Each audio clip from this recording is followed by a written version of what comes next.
இன்று ஜும்ஆவுடைய கடமையை நிறைவேற்றுவதற்காக வேண்டி வந்தமர்ந்திருக்கும் என் இஸ்லாமிய சகோதரர்களே சகோதரிகளே, இன்றைய ஜும்ஆவிலே இறைவனின் திருமுகம் பார்ப்போம் என்ற தலைப்பின் கீழால் அதற்கான ஆயத்தங்கள், அதற்கான ஒரு சில வழிகாட்டல்களை இன்றைய ஜும்ஆவிலே அமைத்துக் கொள்ளலாம் என்று நான் ஆசைப்படுகிறேன். அன்பார்ந்த இஸ்லாமிய சகோதரர்களே சகோதரிகளே, உண்மையில் இந்த உலகுக்கு நாம் அனுப்பப்பட்ட நோக்கம் எமக்கு தெரியும். இறைவனுடைய முழு குதரத், நிஅமத் போன்ற பல விடயங்களை நாம் எமக்கு அல்லாஹு தஆலா அருள் இருக்கிறான் என்று சொன்னால் அவைகளை சிந்தித்து அவனுக்கு நாம் உபூதியத்தை வெளிப்படுத்த வேண்டும் என்பதுதான் இறைவன் படைத்ததற்கான நோக்கம்.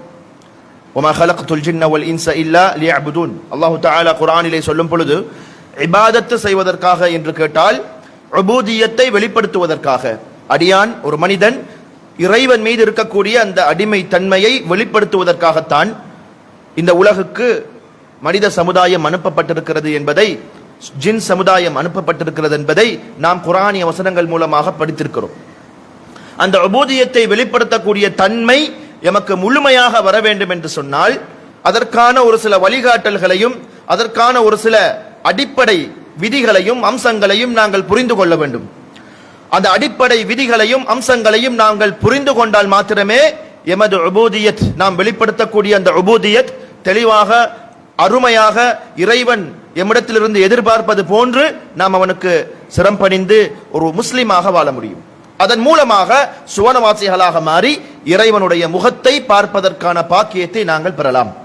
அன்பார்ந்த சகோதரர்களே சகோதரிகளே, உண்மையில் இந்த மனித அமைப்பை பொறுத்தவரையில், கட்டமைப்பை பொறுத்தவரையில் ஒரு சில அடிப்படை விதியை நாம் ஆழமாக புரிந்து கொள்ள கடமைப்பட்டிருக்கிறோம். உண்மையில் மனிதன் இந்த உலகில் வாழும் பொழுது இந்த பௌதீக காரணிகளின் அடிப்படையில் தான் மனிதனுடைய மூளை அழகுபடுத்தப்பட்டுள்ளது, மனிதனுடைய மூளை வடிவமைக்கப்பட்டுள்ளது. இப்ப உலக பௌதீக காரணிகள் மூலமாக தான் தனது மூளையை பாவித்து பயன்படுத்தி இந்த பர்சக் என்று, ஆலமுல் பர்சக் என்று சொன்னாலும் கூட, இந்த உலகை நாம் வாழக்கூடிய சந்தர்ப்பத்திலே, நாம் வாழக்கூடிய வளங்களை பயன்படுத்தி நாம் வாழக்கூடிய சந்தர்ப்பத்தில் பௌதீக காரணிகளோடு தான் நமது மூளை பயணிக்கும். அதன் பிரகாரம் மூளைக்கு குறிப்பிட்ட ஒரு திட்டமும் ஒரு செயல்பாடும் தான் இருக்கும், ஒரு சிந்தனையும் தான் இருக்கும். கபருக்கு கீழால் இருக்கக்கூடிய விடயத்தை மூளையால் சிந்திக்க முடியாது. ஆகிராவிலே சுவனம், நரகம் போன்ற பல விடயங்கள் இருக்கின்றன, கைபியத்தான விஷயங்கள். அவை பற்றியும் மூளை நாம் உலகில் இருந்து கொண்டு சிந்திக்க முடியாது. அதை பற்றின அறிவித்தல்கள், அதை பற்றின ஒரு சில வடிவமைப்புகள் குர்ஆனின் மூலமாகவும் ஹதீஸ்களின் மூலமாகவும் நாங்கள் அறிந்து கொள்ள முடியுமே தவிர முழுமையாக அதை எக்ஸ்பீரியன்ஸ் பண்ணக்கூடிய, அனுபவிக்கக்கூடிய, மூளை முழுமையாக எடுத்துக்கொள்ளக்கூடிய அமைப்பில் உலகில் வாழக்கூடிய ஒரு முஃமினுக்கு, ஒரு முஸ்லிமுக்கு, ஒரு மனிதனுக்கு முழுமையாக அடைவெடுத்துக் கொள்ள முடியாது. அந்த அடிப்படையை நாங்கள் புரிந்து கொள்ள வேண்டும். அல்லாஹ்வை பார்க்கக்கூடிய பாக்கியம் என்பது உலகில் ஒரு முஃமினுக்கு, ஒரு முஸ்லிமுக்கு கிட்டாது, சந்தர்ப்பமே இல்லை. அல்லாஹு தஆலா அதை குர்ஆனில் தெளிவாக சொல்லியிருக்கிறார். அதே போன்று ஆகிராவை நாம் எடுத்துக்கொண்டு போயானால் நாங்கள் சுவனபதிகளாக மாறிய பின்பு நிச்சயமாக அல்லாஹ்வை பார்க்கக்கூடிய பாக்கியம் நமக்கு இருக்கிறது. அதன் மூலமாக இறைவனை நாங்கள் பார்க்க இருக்கிறோம்.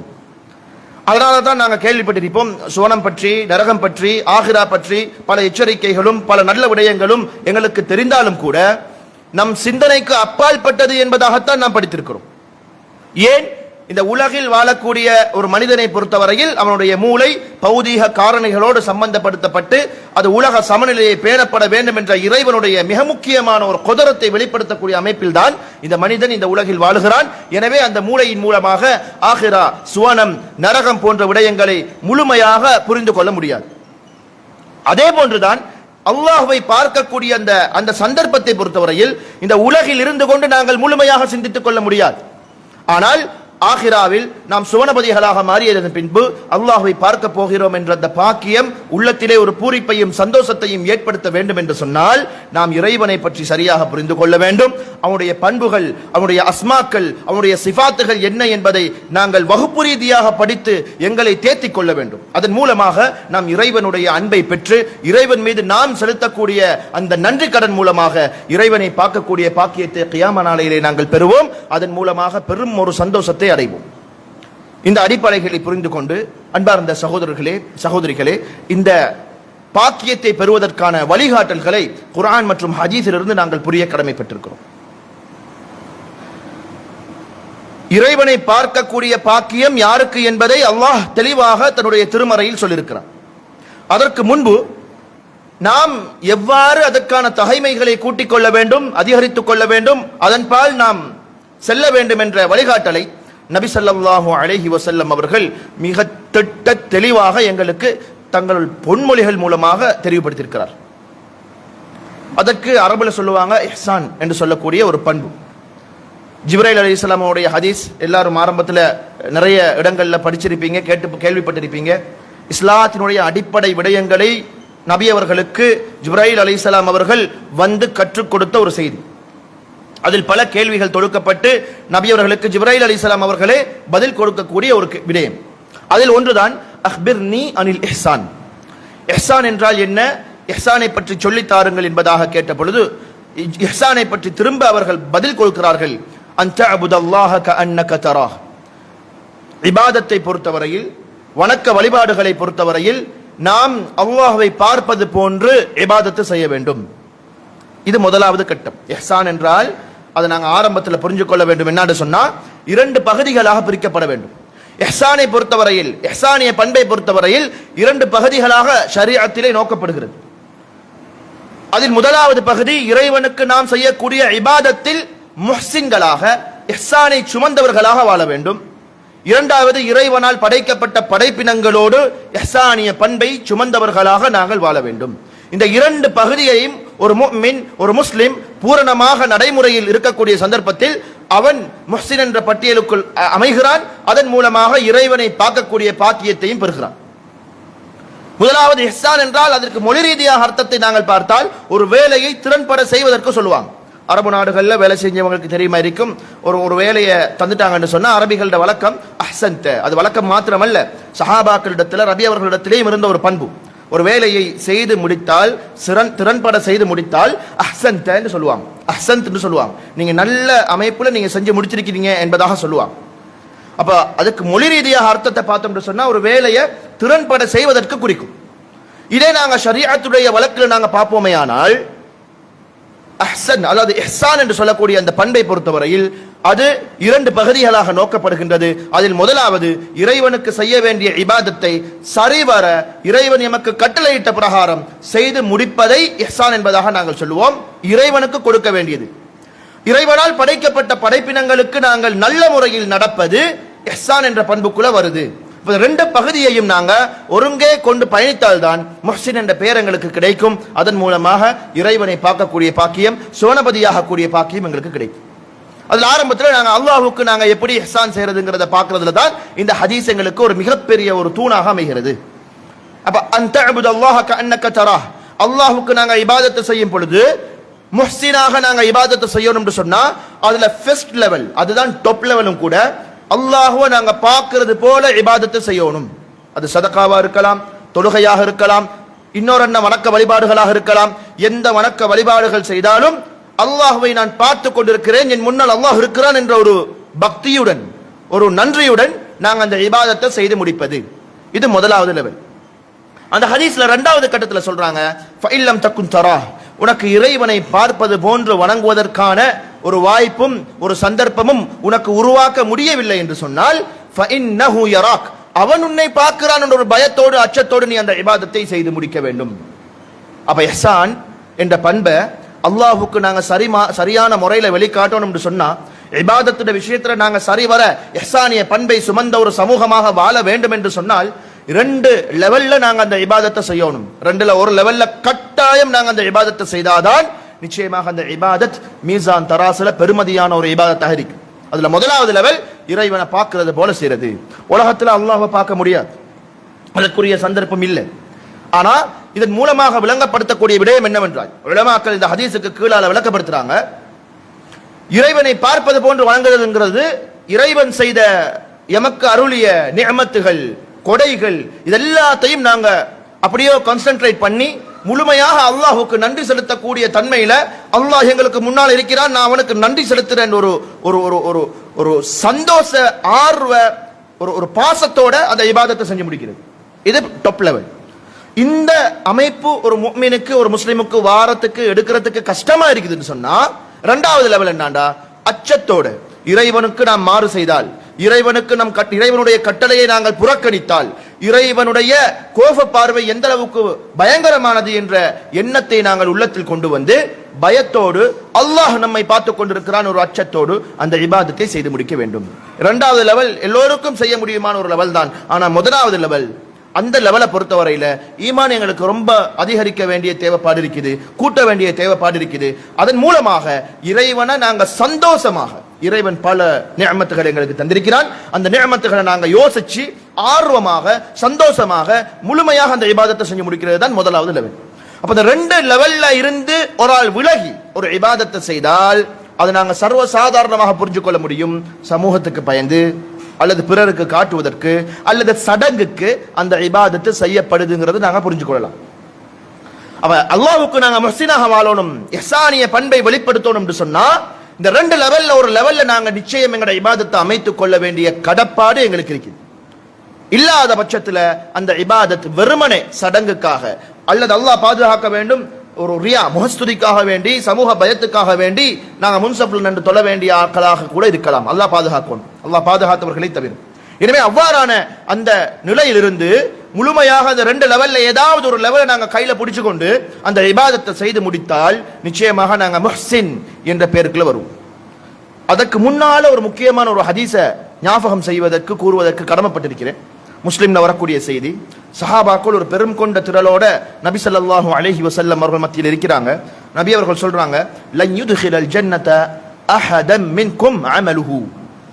நீங்க செய்யற நல்லமல்னு நினைச்சு கொண்டு நீங்க செஞ்சு கொண்டு இருக்கிறீங்க, அந்த அமல்கள் மாத்திரம் உங்களை சுவனத்துக்கு கொண்டு போய் சேர்க்காது என்ற ஒரு பெரிய ஒரு ஸ்டேட்மெண்ட் விடுறாங்க ரசூல் ஸல்லல்லாஹு அலைஹி வஸல்லம் அவங்க.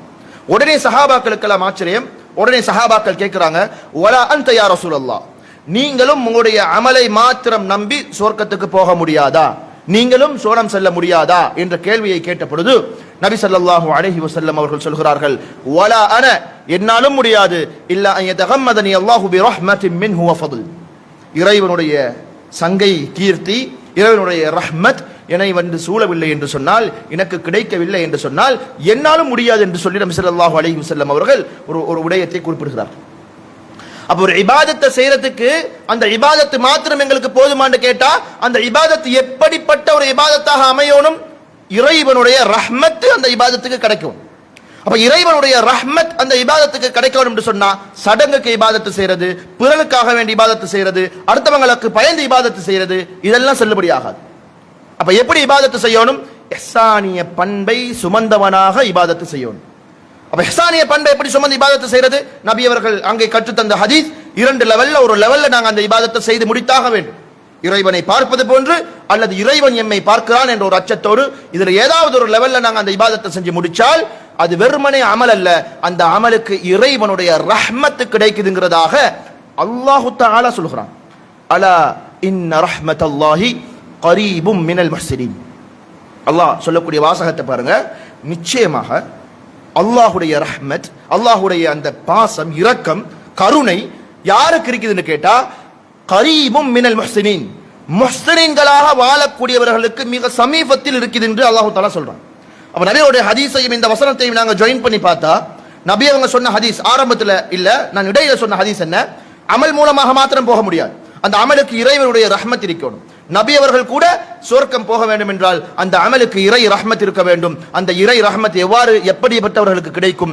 முஹ்சினாக வாழ்பவர்களுக்கு கிடைக்கும் என்பது குர்ஆனிய வசனம். இந்த குர்ஆனிய வசனத்தை நடைமுறைப்படுத்த வேண்டும் என்று சொன்னால் இந்த ஜிப்ராயில் அலைஹிஸ்ஸலாம் உடைய ஹதீஸ் ரெண்டு லெவல்ல ஏதாவது ஒரு லெவல்ல அந்த இபாதத்தை செய்து முடித்தாக வேண்டும். இந்த ரெண்டு லெவல்ல ஏதாவது ஒரு லெவல் மிஸ் ஆகும் பொழுது முஹ்சின் என்ற பட்டியல் எங்களுக்கு கிடைக்காது. நாங்க வெறுமனே சடங்குக்காக செய்யக்கூடியவர்களாக இருப்போம். அதன் மூலமாக இறை ரஹ்மத் கிடைக்குமான்னு கேட்டா 5 நேரம் தொழலாம், சதக்கா தான தர்மம் கொடுக்கலாம், ஜகாத்து வருஷத்துக்கு ஒருக்கா கொடுக்கலாம், ஹஜ்ஜி வேண்டாலும் அவர் ட்ரிப் மாதிரி போய்த்து வரலாம். எது எப்படி இருந்தாலும் அந்த இபாதத்து இஹ்சானிய பண்பை சுமந்த இபாதத்தாக இல்லாவிட்டால் அதற்கு எந்த ரஹ்மத்தும் இறைவனிடத்திலிருந்து கிடைக்காது. அதன் மூலமாக சுவனமும் போக முடியாது என்பதை நான் சொல்லவில்லை, அல்லாஹு தஆலா சொல்கிறான். அவன் தூதரும் அதை அழகாக எங்களுக்கு விளக்கப்படுத்துகிறார். இது முதலாவது பகுதியாக இருக்கிறது. முதலாவது பகுதி, அல்லாஹ்வை நாம் இஹ்சானிய பண்போடு நாங்கள் இபாதத்து செய்யணும். அதுக்கு முதலாவது நாங்கள் எடுக்க வேண்டிய ஸ்டெப் என்னன்னு சொன்னா 2 லெவல் இருக்குது. ஒன்னு டாப் லெவல், அடுத்தது லோ லெவல். இதை தாண்டி வேற எந்த லெவலும் இல்லை. முதலாவது டாப் லெவல், முழு ஆர்வத்தோடையும் ஆசையோடையும் அந்த அளவுக்கு ஒரு ஒரு அது இறைவனுடைய பாசத்தை நாங்கள் வளர்த்த அந்த இபாதத்தை செய்யறதுக்கு உரிய ஏற்பாடை பார்க்கணும். இல்லைன்னு சொன்னா அவனை பயந்து பக்தியோட அவன் என்ன பார்த்து கொண்டு இருக்கிறான் ஒரு லெவல்ல அந்த இபாதத்தை செய்து முடிக்கணும். இது முதலாவது சாப்டர்.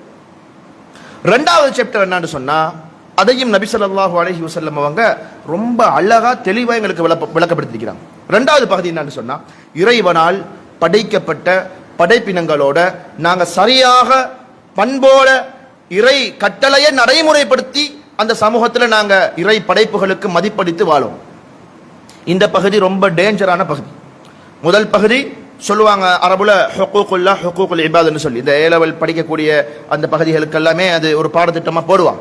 இப்ப இறைவனுக்கு செய்ய வேண்டிய உரிமைகள், இறைவனால் படைக்கப்பட்ட படைப்பினங்களுக்கு குறிப்பாக அடியார்களுக்கு செய்ய வேண்டிய கடமைகள் சொல்லி ரெண்டா பிரிப்பாங்க. இந்த ஹதீஸும் ஒரு வகையில் ரெண்டா பிரியப்பட்ட ஒரு ஹதீஸ் தான்.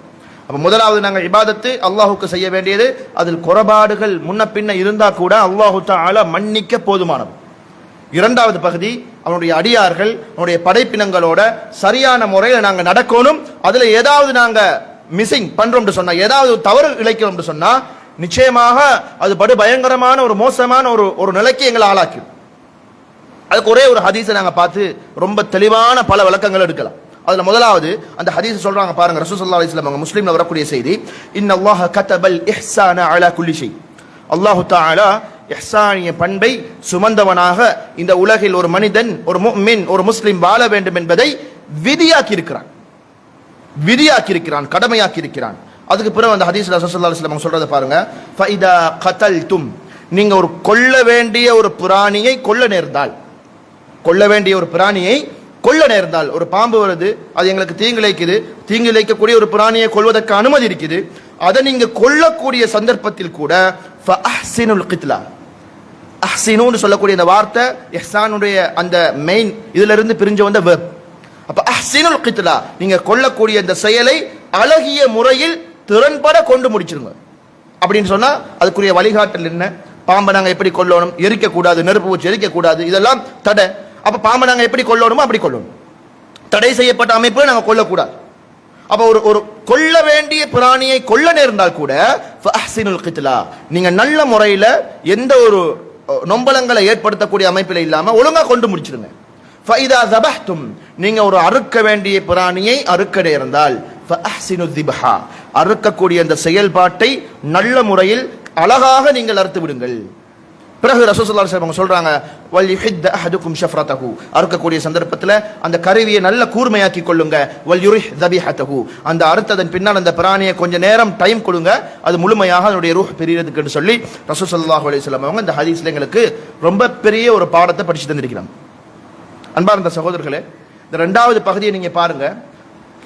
அடிமட்டத்திலிருந்து ரசூல் ஸல்லல்லாஹு அலைஹி வஸல்லம் அவங்க இஹ்சானிய பண்போட இருக்கணுங்கிறத விளக்கப்படுத்துறாங்க. உலகில சிறந்த படைப்பு யாருன்னு கேட்டா அது மனித படைப்பு தான், அதுல மாற்றம் இல்லை. அல்லாஹ் வலக்கது கர்ரம்னா பனி ஆதம், ஆதமுடைய பிச்சலங்களை, ஆதமுடைய சந்ததிகளை நான் சிறப்பாக்கி மேன்மையாக்கி வைத்திருக்கிறேன். அதுல காஃபிர், முஸ்லிம், நாத்திகன் யாரா இருந்தாலும் சரி. ஆதம் அவருக்கு பின்னால் வந்த முழு மக்களையும் நான் கண்ணியப்படுத்தியிருக்கிறேன். ஏன்? அவனுக்கு இருக்கக்கூடிய சிந்தனா சக்தி வேறு. அதிலும் சிறப்பானவர்கள் யாரு? முஃமின்கள், முஸ்லிம்கள், அதுல மாற்றம் இல்லை. அதிலும் சிறப்பானவர்கள் யாரு? தக்வாதாரிகள், இறைவனை அஞ்சக்கூடியவர்கள். இதெல்லாமே குர்ஆனிய வசனம். அப்ப மனிதர்களோட, தக்வாதாரிகளோட, முஃமின்களோட, முஸ்லிம்களோட, எங்களோட தாயோட, தந்தையோட, மனைவியோட, கணவன்மார்களோட, பிள்ளைகளோட நாங்க எந்த அளவுக்கு இஹ்சானிய பண்பை சுமந்தவர்களாக இந்த உலகத்துல நாங்க வளம்பாரோம் நடக்கிறோம்ங்கிறத யோசிக்கும். சாதாரணமா ரசூலுல்லாஹ் அந்த ஹதீஸ் சொல்ற அடிப்படை விஷயத்தை பாருங்க. ரொம்ப அடித்தளத்துல கொல்ல வேண்டிய அல்லது அறுக்க வேண்டிய பிராணிய கொல்லக்குள்ள சரியான முறையில் நீங்க செய்யுங்க ஒரு வழிகாட்டுல காட்டுற ரசூலுல்லாஹ் மனித படைப்புகள் சிறந்த படைப்புகளாக அடையாளப்படுத்தப்பட்டு அதிலும் மிகச் சிறந்த படைப்புகளாக முஃமின்களையும் முஸ்லிம்களையும் தக்வாதாரிகளையும் அடையாளப்படுத்தக்கூடிய சந்தர்ப்பத்தில் அவங்களோட நீங்க எப்படி நடக்கிறீங்க? அது சாதாரண குடும்ப வாழ்க்கையில இருந்து கொடுக்கல் வாங்கல் வரைக்கும் அந்த சமூகத்தில் இருக்கக்கூடிய கடப்பாடு, சமூகத்தினுடைய கட்டமைப்புல நீங்க எப்படி போறீங்க, எப்படி நடக்கிறீங்க, ஒழுக்க விழுமியங்கள் எந்த அளவுக்கு பாதுகாக்கப்படுது, பிறர் குறைகள் எந்த அளவுக்கு மறைக்கப்படுது, அல்லது மானபங்கப்படுத்தப்பட்டு கேவலமான வாழ்க்கையில வாழ்ற சமூகம், இப்படி பல விஷயங்கள் நீங்க எடுத்துக்கொண்டே போகலாம். இதுல ஏதாவது ஒண்ணுல நீங்க மாட்டிக்கொண்டிருக்கிறீங்களா?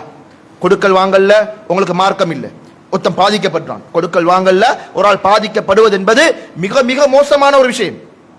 அவன் எந்தெந்த லெவலுக்கு எந்தெந்த பகுதிக்கு போவாங்கிறது யாருக்கும் சொல்ல முடியாது. பாதிக்கப்பட்டவன் குஃபருக்கு வறுமைக்கு போனான்னு சொன்னா அவன் குஃபருக்கு போகக்கூடிய வாய்ப்பு இருக்கு. ரசூலுல்லாஹ் சொல்றாங்க காதல் ஃபக்ரு ஐ யகூன குஃப்ரா, ஏழ்மை. ரசூலுல்லாஹ் எளிமை விரும்பினாங்க, ஏழ்மை எங்கேயுமே விரும்ப இல்லை.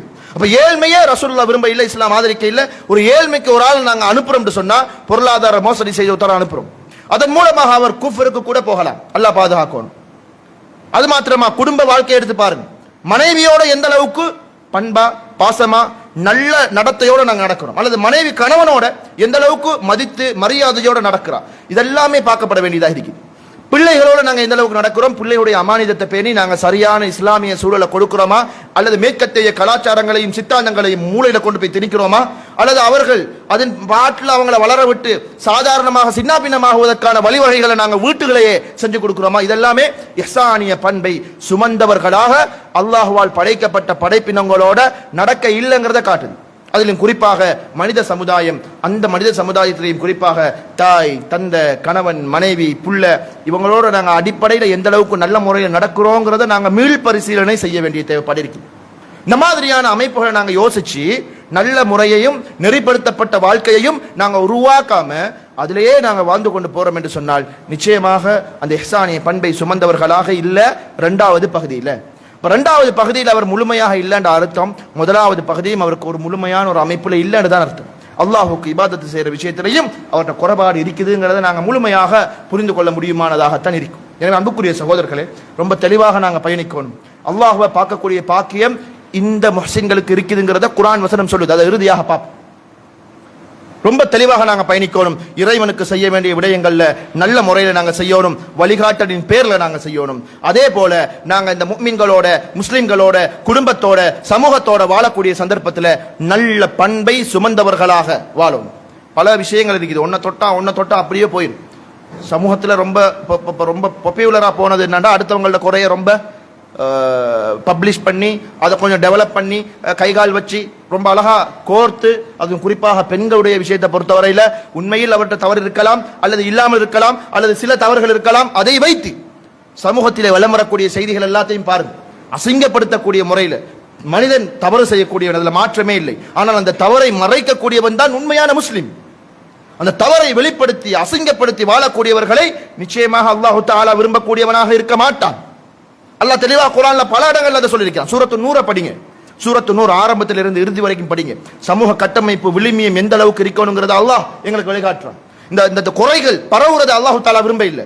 எந்த அளவுக்குண்டா சூரத்து நூர்ல வரக்கூடிய வசனம் தான் இன்னல்லதீன யுஹிப்பூன அன் தஷீஅல் ஃபாஹிஷா. அசிங்கமான ஒரு விடயம், அது உண்மையாக கூட இருக்கலாம், அது சமூகத்தில் பரவுறதை பார்த்து நாங்க சந்தோஷம் அடைகிறோம் சொன்னான். பரப்பல்ல நாங்க அந்த பரவுரை பார்த்து ஒரு பெண்ணுடைய அல்லது குறிப்பிட்ட ஒரு நபருடைய ஏதோ ஒரு அசிங்கமான ஒரு செயல்பாடு, அது ஒரு குறை, அந்த குறை அப்படியே பப்ளிஷ் பண்ணி ரொம்ப அழகான முறையில சுத்தி வருதுங்கிறதாக நாங்க சந்தோஷப்பட்டு கொண்டு நம் குடும்பத்தில் இல்ல அல்லாஹ் பாதுகாத்துனாமாப்பா, ஆனா அதை பார்த்து நாங்க சந்தோஷப்படுறோம், அதை பார்த்து நாங்க ஏதோ ஒரு வகையில சந்தோஷப்படுறோம் பூரிப்படைகிறோம் சொன்னா அல்லாஹு தஆலாவுடைய வாக்க பாருங்க. வலகும் ஃபித் துன்யா அதாபுன் ஃபித் துன்யா வல் ஆখিরা. இந்த உலகத்திலேயும் அவங்களுக்கு தண்டனை இருக்குது, ஆখিরাவிலேயும் தண்டனை இருக்கிறது என்பதாக சூரத்து நூர்ல அல்லாஹு தஆலா சொல்றான். எனவே சமூக கட்டமைப்பை உடைக்கக்கூடிய எந்த செயலாக இருந்தாலும் அது இஹ்சானிய செயலுக்கு மாற்றமான செயல், இஹ்சானிய பண்புக்கு மாற்றமான செயல். அந்த மாற்றமான செயலை ஒருவர் சுமந்தால் நிச்சயமாக அவர் முஹ்சின் பட்டியலுக்கு வர முடியாது. அதன் மூலமாக இஹ்சானிய பண்பை சுமந்த இறைவனை பார்க்கக்கூடிய பாக்கியம், சுவனத்தை அடையக்கூடிய பாக்கியம் எங்களுக்கு கிட்டாது, கிடைக்காது. அதை நாங்கள் அடிப்படையாக புரிந்து கொள்ள முடியும், அடிப்படையாக நாங்கள் புரிந்தாக வேண்டும். எனவே அன்புக்குரிய சகோதரர்களே சகோதரிகளே, இறுதியாக நாம் பார்க்க வேண்டிய விடயம் என்னவென்றால் அல்லாஹு தஆலா தன்னை பார்ப்பதற்கான வழிவகைகளை எவ்வாறு குர்ஆன் சொல்லியிருக்கிறார் என்பதையும் நாங்கள் பார்க்க வேண்டும். அந்த வகையில் நாம் அனைவரும் அந்த பாதையில் சென்று இஹ்சானிய பண்பை சுமந்தவர்களாக நாம் பயணிப்போமேயானால் நிச்சயமாக நாம் அல்லாஹ்விடத்திலே மிகச் சிறந்த ஒரு சமூகமாக, இறைவனை பார்க்கக்கூடிய ஒரு சமூகமாக நிச்சயமாக நாங்கள் மாறலாம். நாய நம் அனைவரையும் இஹ்சானிய பண்பை சுமந்தவர்களாக முஹ்சின்களாக வாழக்கூடிய பாக்கியத்தை நம் அனைவருக்கும் தந்துள்வானாக. வாஹிர் தஅவானா அல்ஹம்துலில்லாஹி ரப்பில் ஆலமீன்.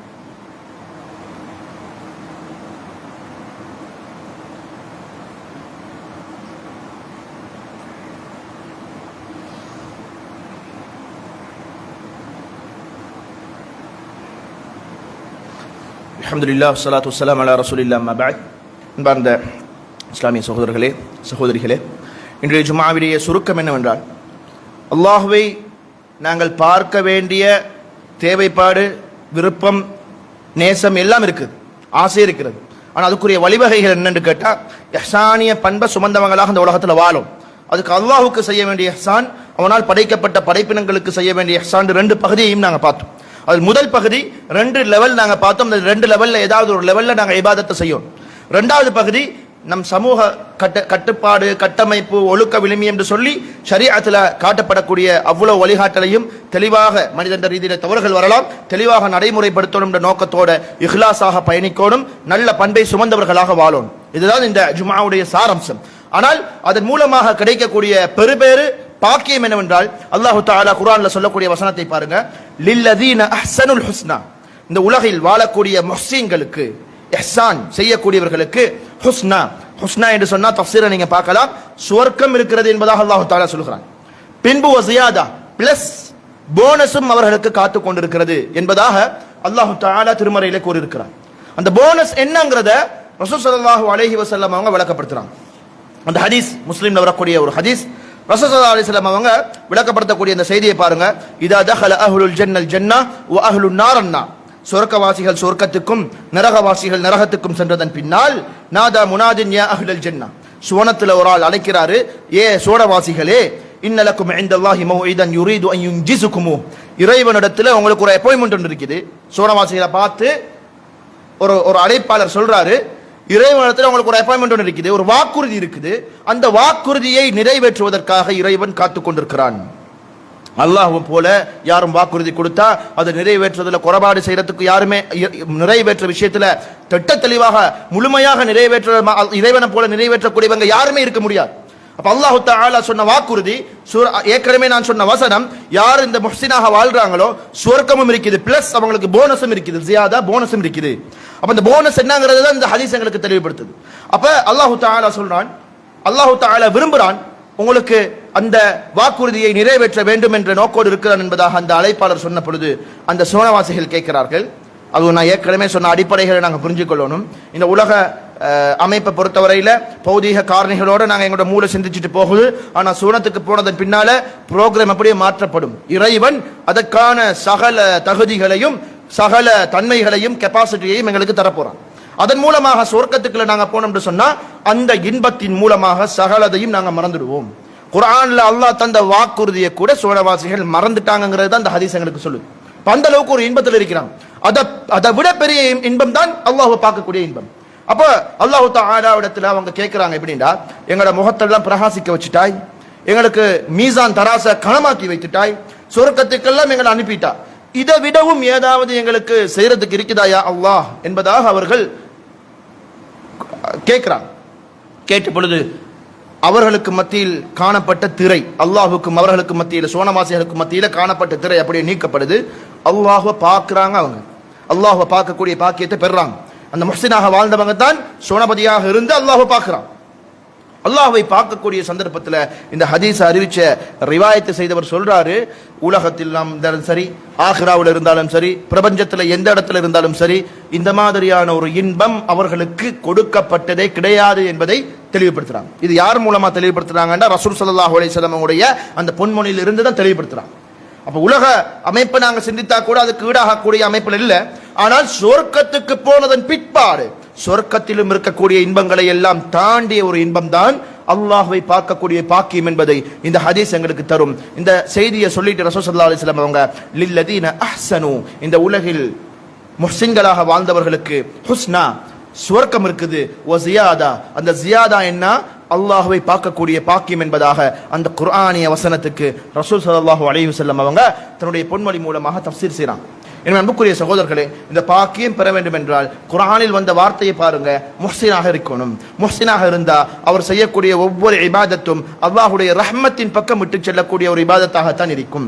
அந்த இபாதத்தை வடிவமைக்கிறதுக்கு நாங்கள் அல்லாஹ்வுக்கு செய்ய வேண்டிய இபாதத்தை எப்படிங்கிறத பார்த்தோம். இறைவனால் படைக்கப்பட்ட படைப்பினங்கள் குறிப்பாக சமூகம், குறிப்பாக முஃமின்கள், முஸ்லிம்கள், குறிப்பாக நம் குடும்பத்தார்கள், அவர்களோடு நாங்கள் எந்த அளவுக்கு நல்ல முறையில் இருக்கணும்ங்கிறதையும் நாங்கள் எங்களோட வாழ்க்கையில் நாங்கள் சரியான முறையில் புரிஞ்சு கொள்ளணும். இதன் மூலமாக முஹ்சினாக மாறலாம், இதன் மூலமாக சுவனபதியாக மாறலாம், இதன் மூலமாக அல்லாஹ்வை பார்க்கக்கூடிய பாக்கியத்தை பெறலாம். ஒரு நாள் நம் அனைவருக்கும் இந்த பாக்கியத்தை தந்தருவதோடு நிச்சயமாக இந்த உலகில் வரக்கூடிய சந்தர்ப்பத்திலே பல பிரச்சனைகள் இருக்கலாம், பல கஷ்டங்கள் இருக்கலாம், பிழைகள் இருக்கலாம். அவையிடத்திலே அல்லாஹு தஆலாவிடத்திலே பாதுகாவல் தௌபா செய்துவிட்டு சரியான முறையிலே தெளிவான பாதையிலே நடக்கக்கூடியவர்களாக நம் அனைவரையும் ஆக்குவானாக. அக்கூலு கௌலி ஹாதா அஸ்தக்ஃபிருல்லாஹ் லி வ லக்கும் வ லிஸாயிரில் முஸ்லிமீன மின் குல்லி தன்பின் ஃபஸ்தக்ஃபிரூஹ் இன்னஹு ஹுவல் கஃபூருர் ரஹீம்.